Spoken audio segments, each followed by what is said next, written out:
Love Will Tear Us Apart is Japan Society's spring film series running from March 2nd to March 18th. And we will be showing some twisted, obsessive, heart-blazing love stories from Japan and Korea. Why Korea? Because some would think Japan and Korea make strange bedfellows, for sure.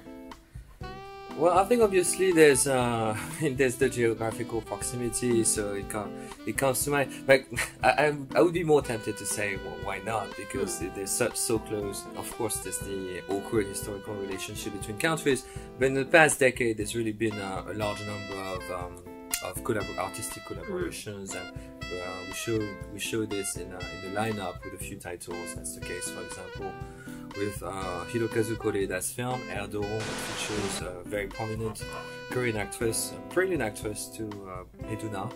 She appeared a few times in Japanese films, so obviously it's not just a geographical proximity. It's not as if Korea just happens to be there. You know, there's an interactive relation between both countries. What's the most romantic? What's the steamiest? And what's the most heartbreaking? If you could pick for each of those categories. Okay, the first one, what's the most... romantic, sort of. The most sweet, romantic. Maybe, something more innocent, if people are going for that fare. If it's possible to see something like that at this festival. It is, it is romantic, I mean, in the very kind of dark way, I suppose. I mean, I would say maybe My Dear Enemy. It's a film by Yoongi from a few years ago. It's not quite a love story in a way, that's why it's kind of romantic. Right. Because it's basically about this kind of limbo area, this gray zone in which feelings are sort of inchoate or in their terminal phase, and you could still fall back in love with a person. And then... steamiest. Well... erotic. In the realm of the senses, I would guess it's a classic. Has been categorized as a work of pornography, as it features unsimulated sex scenes. Probably one of the most controversial films of all time.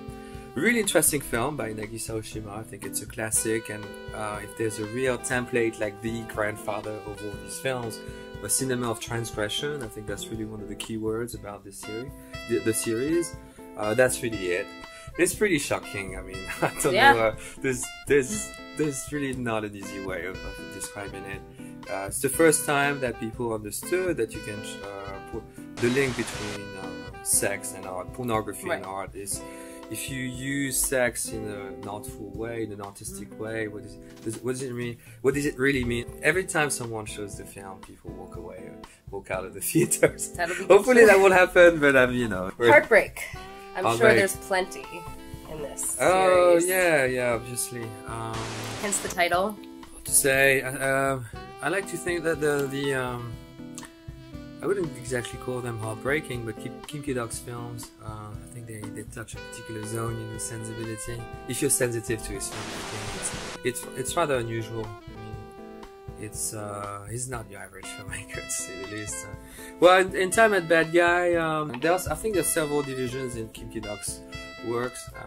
It's really an exploration of the destructive nature of love, I think, in both films. Well, I wanted to ask about Snakes and Earrings, because that was a book I really enjoyed. Oh, that's the kinkiest.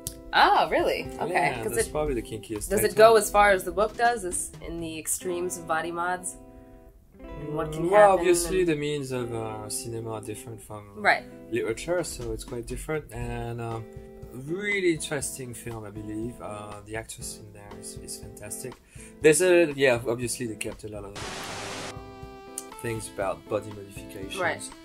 There's a new Chang-dong movie that's by now an absolute classic. Oasis is a highly unusual love story. I mean, that's one of the first titles that came to mind actually when I started selecting the films. Highly unusual, I would say. Screwed up love story. So it's one of the perfect template for this series, I would say. Otherwise, KOTOKO. KOTOKO is barely a love story, but it's such a gripping tale of a young, perturbed mother. Probably one of the most unusual pieces of filmmaking I've seen in the past year. Wow. So yeah, it's easily, that's the season, we're still in the season when people are finishing up their best of 2011. And that's on it.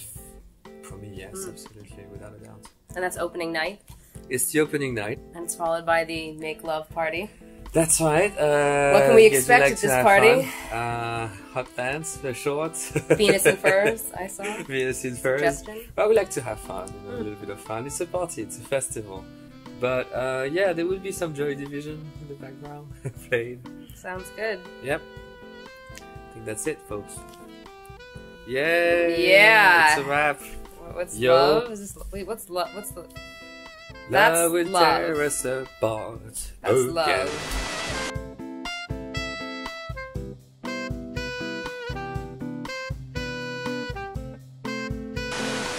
Really? Yes. Would I ask what it's not about? I would ask that. 'Cause Really? I'm weird.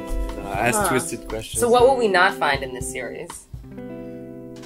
Boredom? That's what you wanted me to ask.